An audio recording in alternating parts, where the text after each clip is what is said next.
I'm Alan Zundel, State Secretary of the Pacific Green Party and also candidate for Oregon Secretary of State.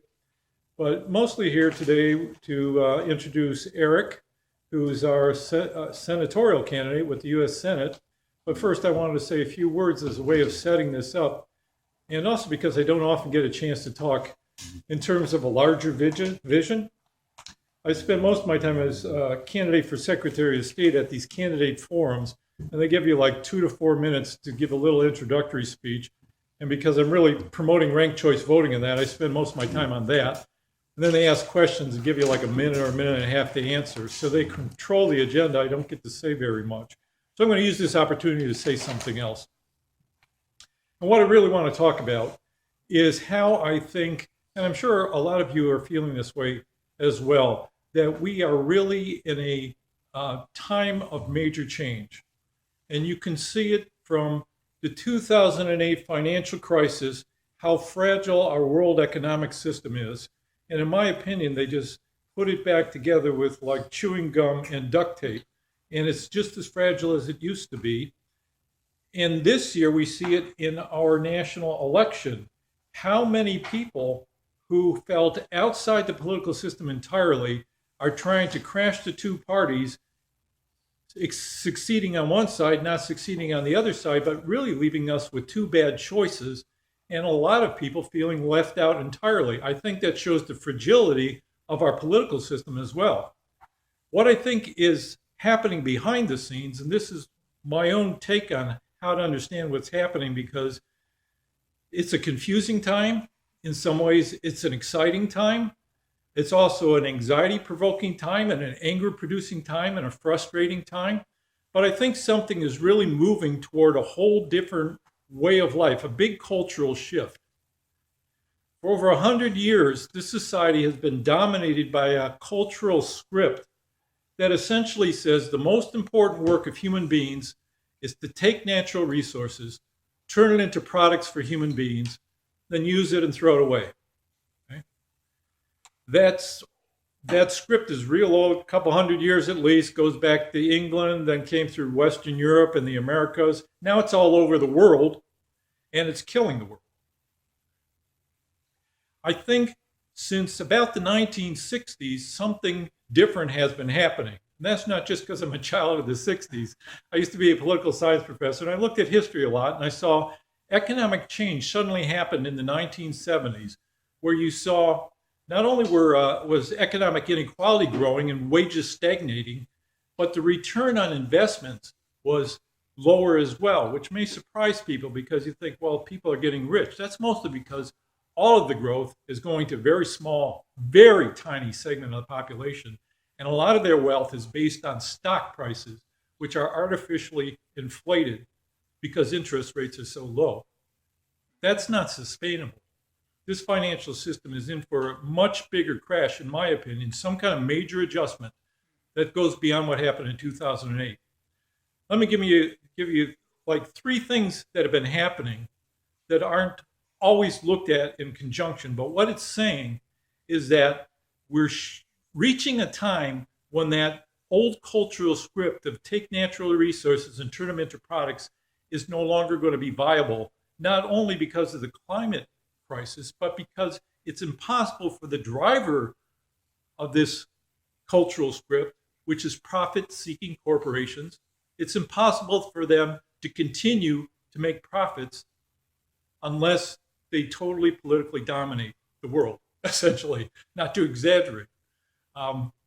3 things that are happening. Technology continues to change. And number 1, it's moved into renewable energy sources.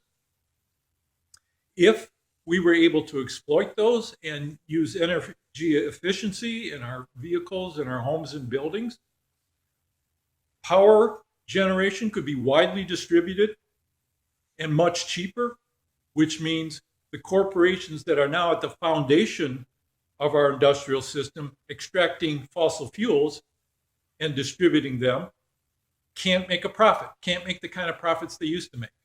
Okay? So they're doubling down. They're easier to get at assets under the ground have played out to a large extent. And what they're doing now is trying to reach harder to reach sources, like with deep sea drilling, with hydraulic fracturing, you know what I'm talking about, and the shale oil. These are all more dangerous, and they require a tremendous amount of money to build the infrastructure, to get it out of the ground and get it across the country. Very dangerous, very volatile. And if we lock this in and don't change it, climate change is a foregone conclusion, and the world will become largely uninhabitable. Civilization will have to deal with droughts, refugees all over the place, major political and social crisis.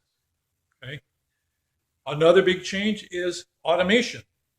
It's moved from blue-collar jobs and production work up into white-collar jobs with computerization, which means there's fewer and fewer jobs in production of stuff.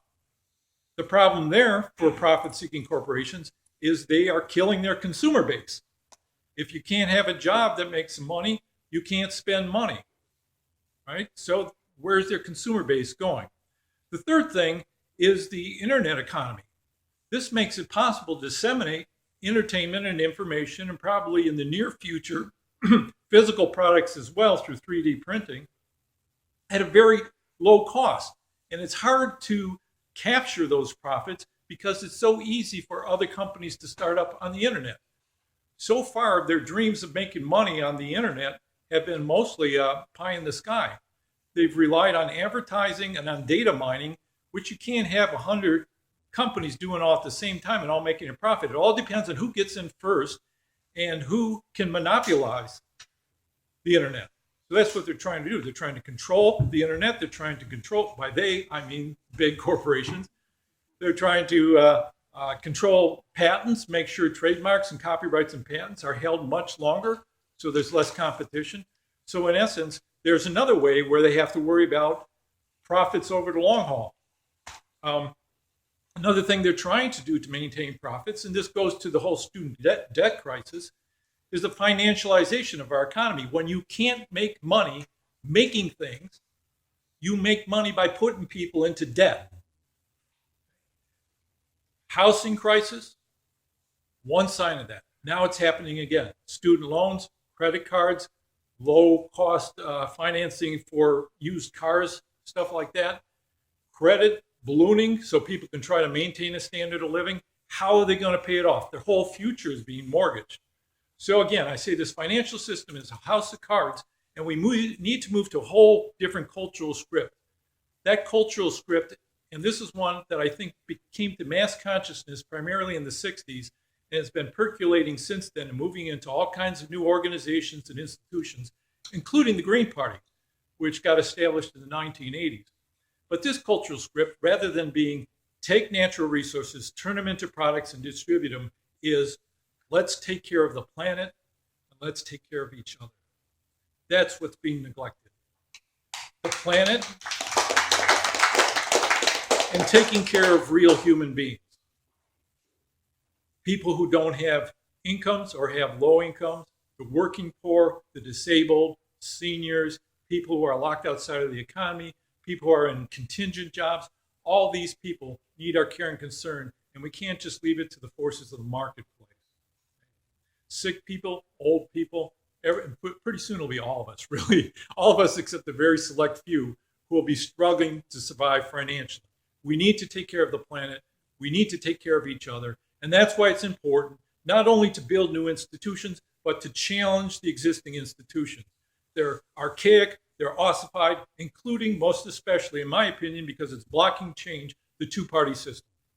And I applaud people like Eric who are willing to stand up and run campaigns that challenge this system. Even though our chances look slight, we got to keep moving forward and keep challenging the system until things finally change. Otherwise, the result will be a nightmare. So it's up to us to keep these hopes alive and keep moving forward. So Eric, why don't you take it?